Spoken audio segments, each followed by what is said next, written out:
Donc, l'acquisition de compétences, data directement applicables, le cas de Bouygues Construction. Donc, j'ai le plaisir d'accueillir Églantine de Nadayac, Digital Learning Manager chez Bouygues Construction. Bonjour, madame. Et Patricia Duré, donc Employer Success Director à Open Classroom. Bonjour. Donc, on va vous donner la parole, madame, pour commencer, expliquer votre problématique et comment vous avez dû la solutionner grâce à Open Classroom. Oui, merci beaucoup. Donc, bonjour à tous. Donc, je suis en charge de la formation digitale chez Bouygues Construction, en lien avec toutes les entités formation en fait en France et à l'international.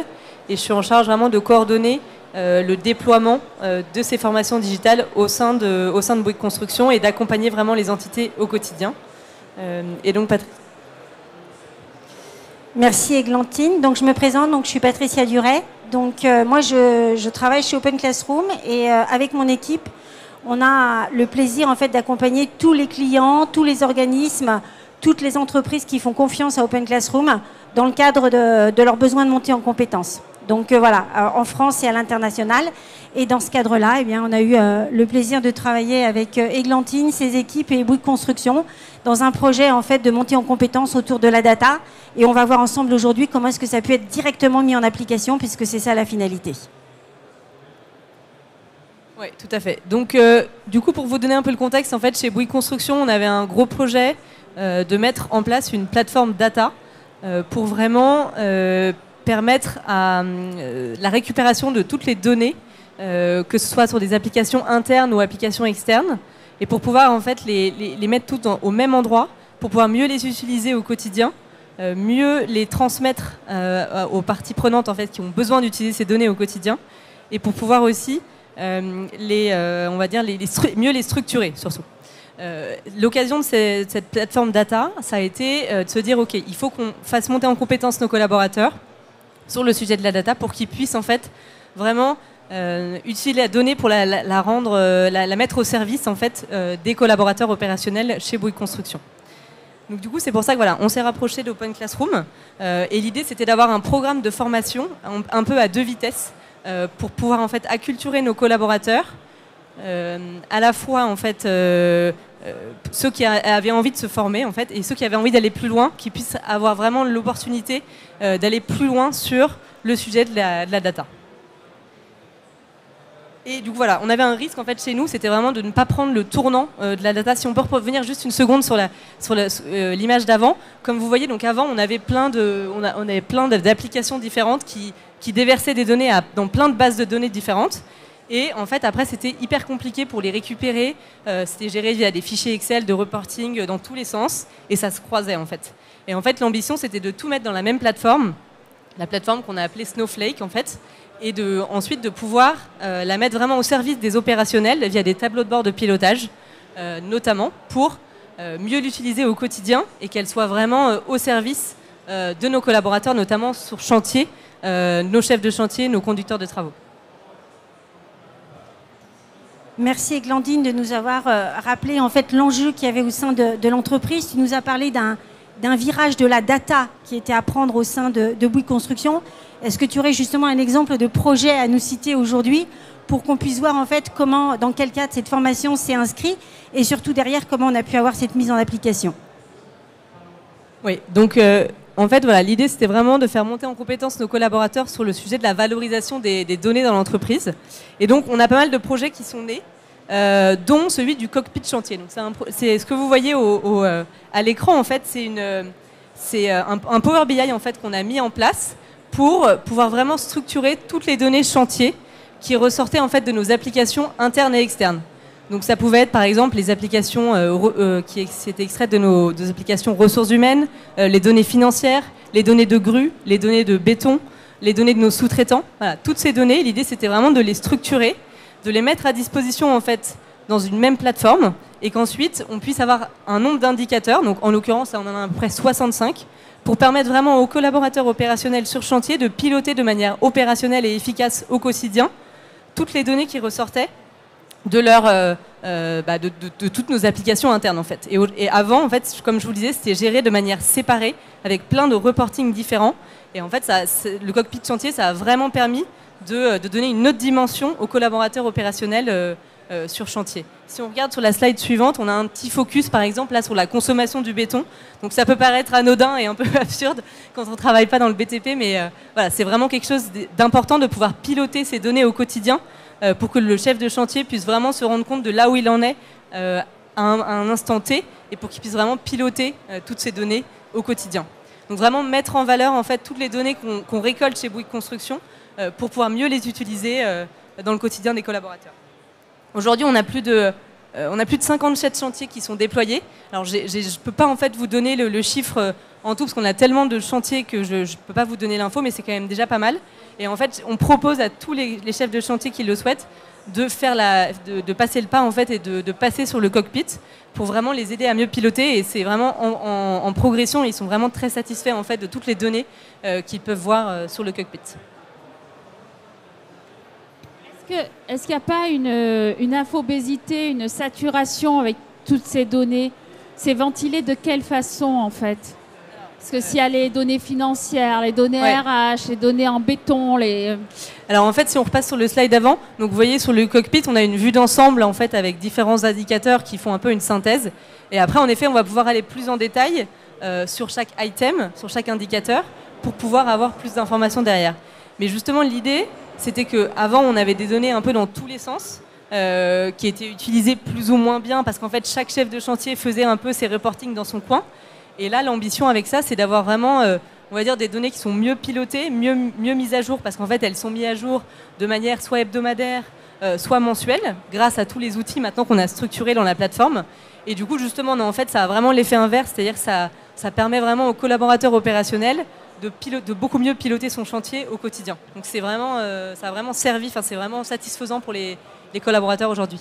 Et votre data remonte d'où? Il y a une interopérabilité avec votre SIRH? Parce que par exemple, la data RH, comment vous faites? La data source est où?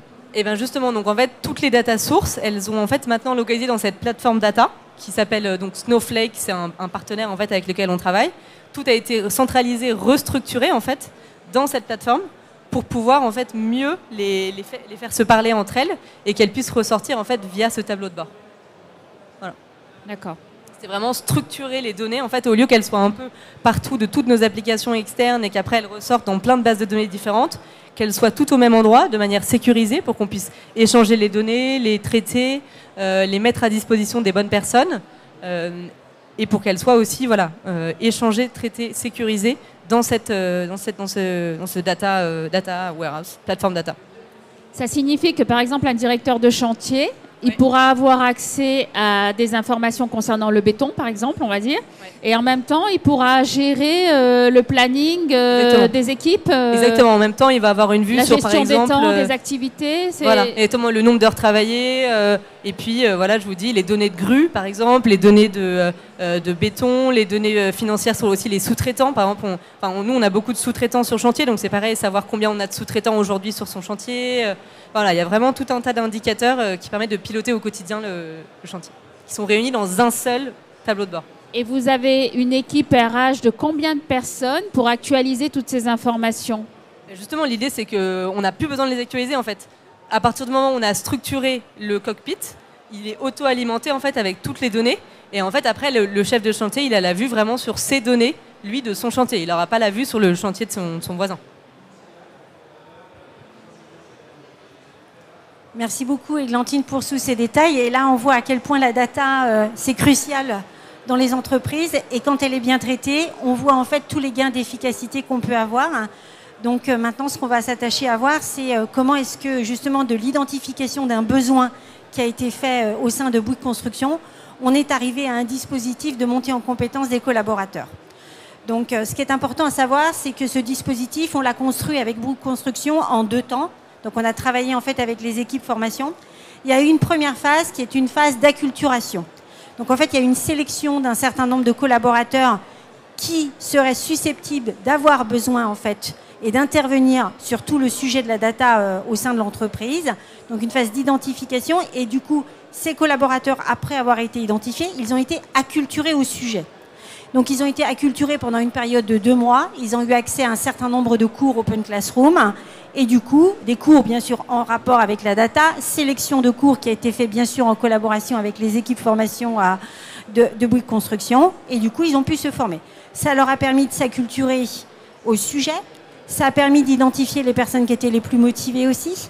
Ça a permis aussi d'identifier les personnes qui avaient une réelle appétence avec la formation 100% digitale, parce qu'on était sur une formation 100% digitale. Donc voilà. Donc du coup, à partir de ces collaborateurs en fait, qui se sont formés pendant cette période, il y a eu une phase en fait, d'analyse ensuite des profils apprenants.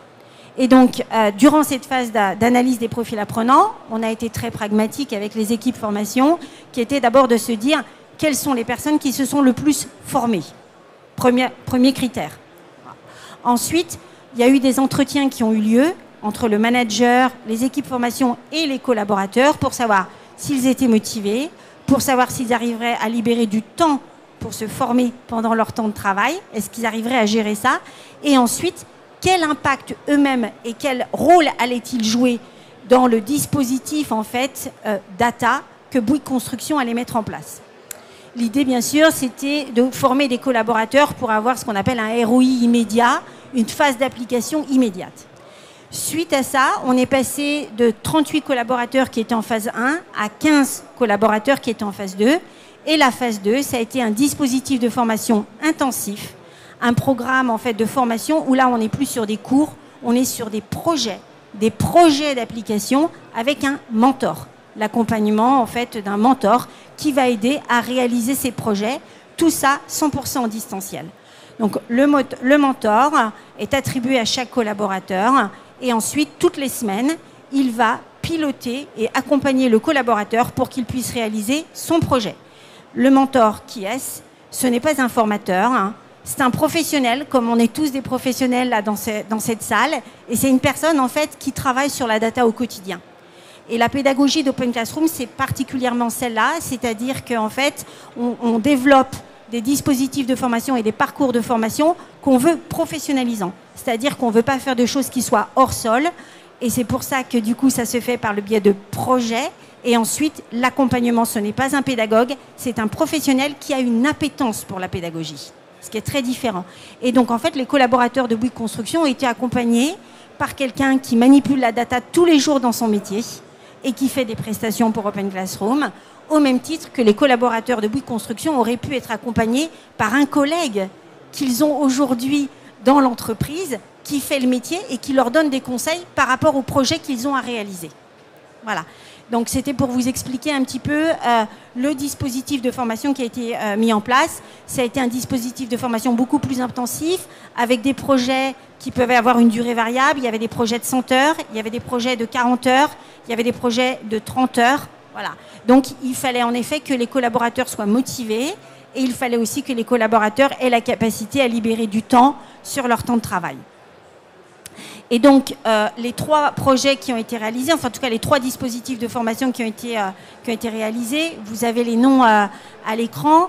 Vous aviez des choses en fait qui étaient autour de SQL, monter en compétence sur le requêtage de bases de données en fait avec SQL, tout ce qui était apprentissage supervisé aussi avec NumPy, et aussi tout ce qui était sur la maîtrise des fondamentaux de Python, tout ce qui est lié en fait et qui est essentiel autour de la data. Donc voilà un petit peu comment le dispositif de formation s'est fait. Et ensuite, les collaborateurs ont été engagés en fait sous forme de cohorte. C'est aussi quelque chose qu'on s'attarde à faire en fait chez Open Classroom, c'est-à-dire que quand on lance un dispositif, la formation étant 100% distancielle, il faut créer tout un écosystème autour pour que ça fonctionne.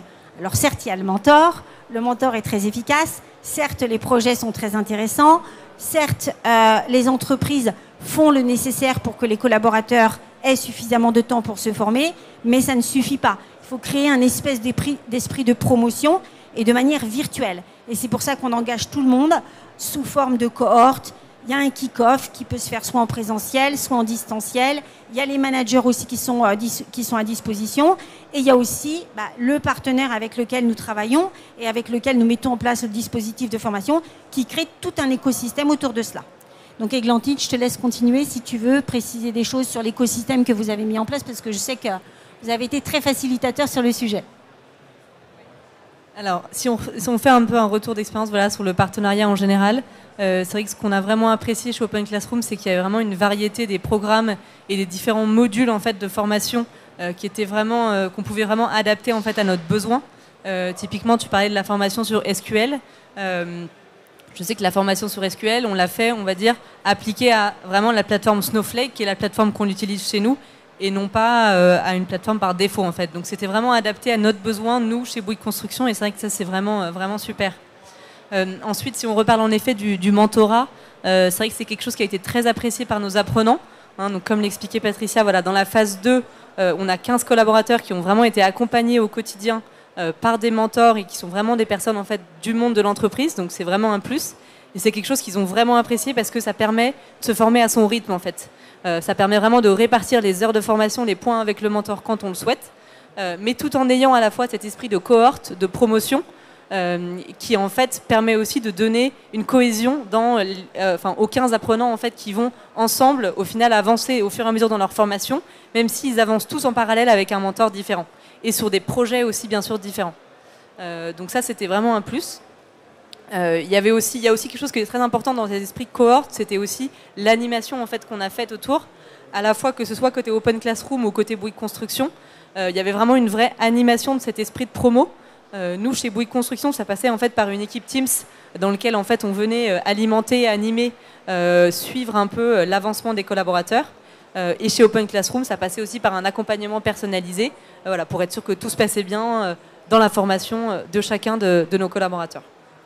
Il y a aussi un point fort, c'est aussi le financement. C'est vrai qu'on a fonctionné à peu près pour 50% de la promo 1 et à peu près équivalent pour la promo 2, avec un cofinancement en fait entre Bouygues Construction du coup et le CPF du collaborateur.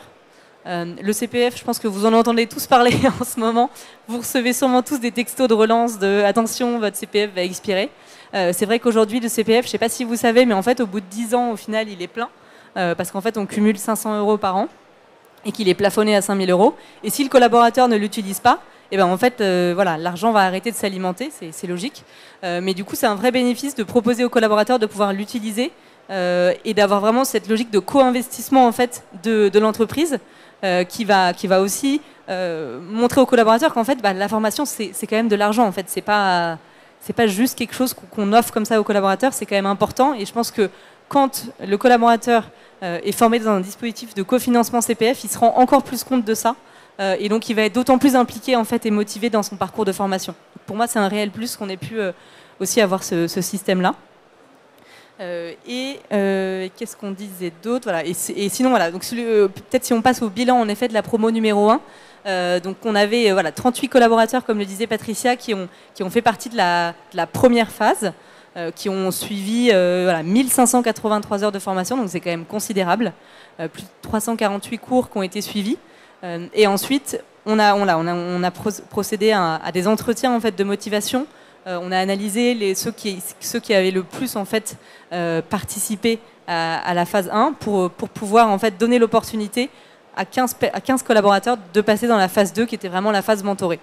Et ce qui est vraiment super, c'est que voilà, on a 100% de réussite dans la phase 2, c'est-à-dire qu'ils sont tous allés au bout, ils ont tous été diplômés en fait.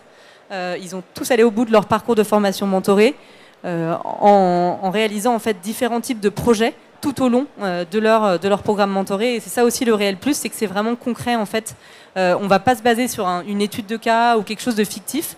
On va vraiment venir chercher un vrai projet du collaborateur, comment est-ce qu'il va pouvoir le mettre en place et comment est-ce qu'en fait ça va vraiment être au service de son quotidien et il va se former en situation réelle au final par rapport à son quotidien chez Bouygues Construction et à ses problématiques réelles en fait. Et le fait en fait que le mentor soit quelqu'un qui soit dans le monde de l'entreprise, qui lui en fait va pouvoir aussi faire un parallèle avec les problématiques que lui rencontre éventuellement dans son entreprise, ça va permettre de rendre le dispositif d'autant plus efficace lors du parcours de formation. Si on évoque un peu la suite du partenariat, donc on a lancé déjà une deuxième promo qui cette fois-ci est une promo à la fois francophone et à la fois anglophone. Donc là, cette fois-ci, on a 73 candidats qui sont dans la phase numéro 1. Donc on a quasi doublé en fait les effectifs.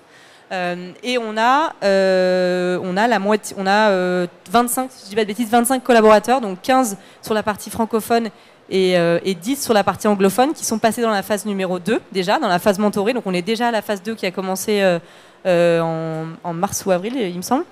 Et là, c'est vraiment un plus parce que du coup, on s'est rendu compte que voilà, en France, ça avait vraiment bien marché et on sait qu'il y a des sujets similaires en fait dans nos équipes qui sont au UK. Et donc, on a décidé voilà, de passer la seconde, si je puis dire, et de le proposer aussi aux collaborateurs internationaux.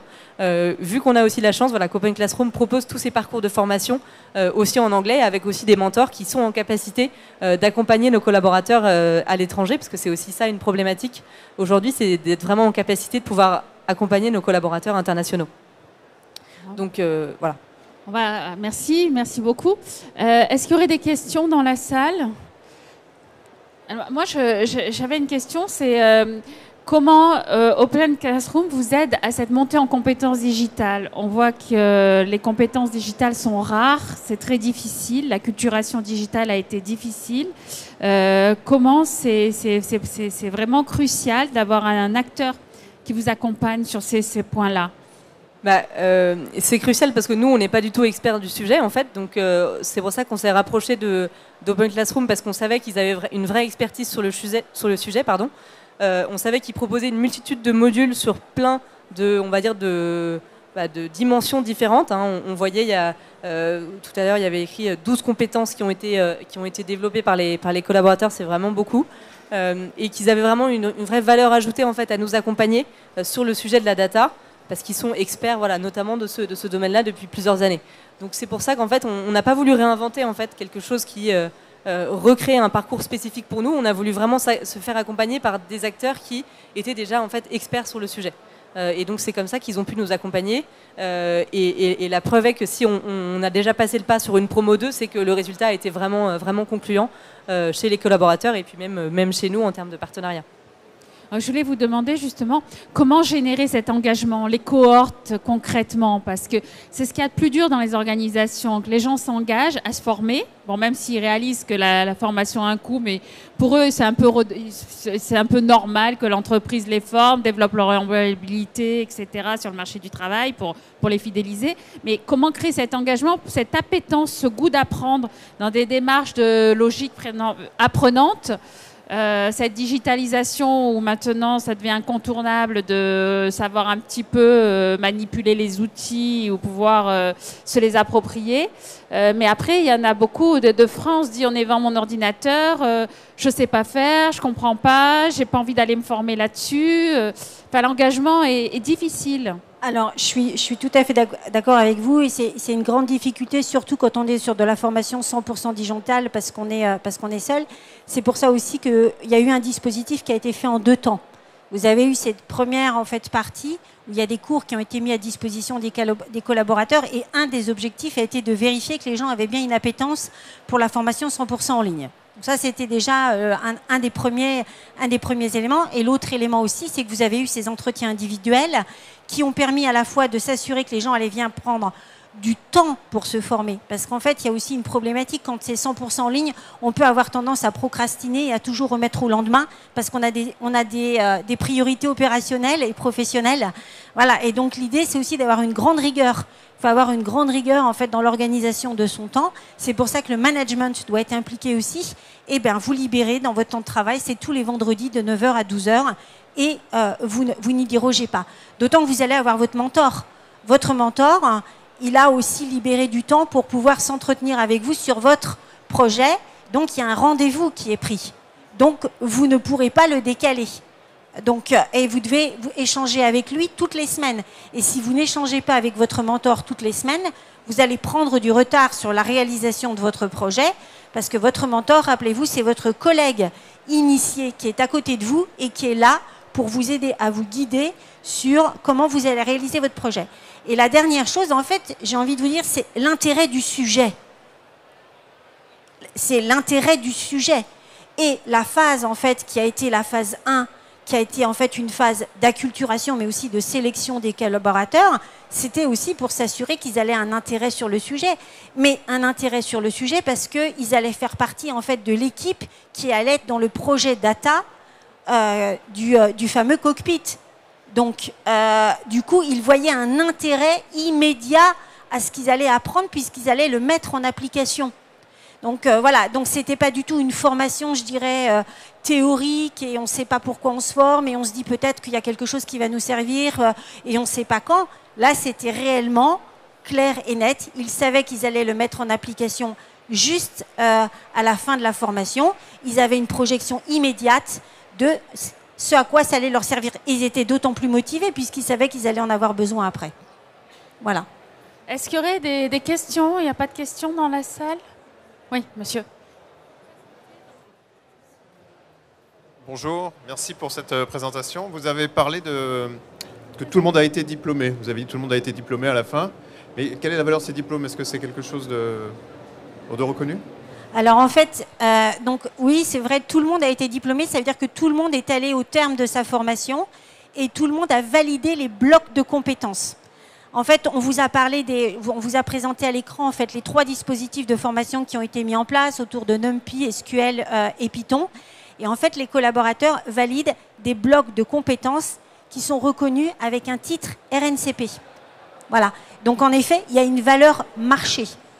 C'est-à-dire que les collaborateurs se sont formés, il y avait une mise en application immédiate. Ils savaient que dans leur quotidien, après la formation, ça allait leur servir pour leur métier, pour progresser. Et il y avait aussi une reconnaissance marché en fait de la formation qu'ils ont suivie.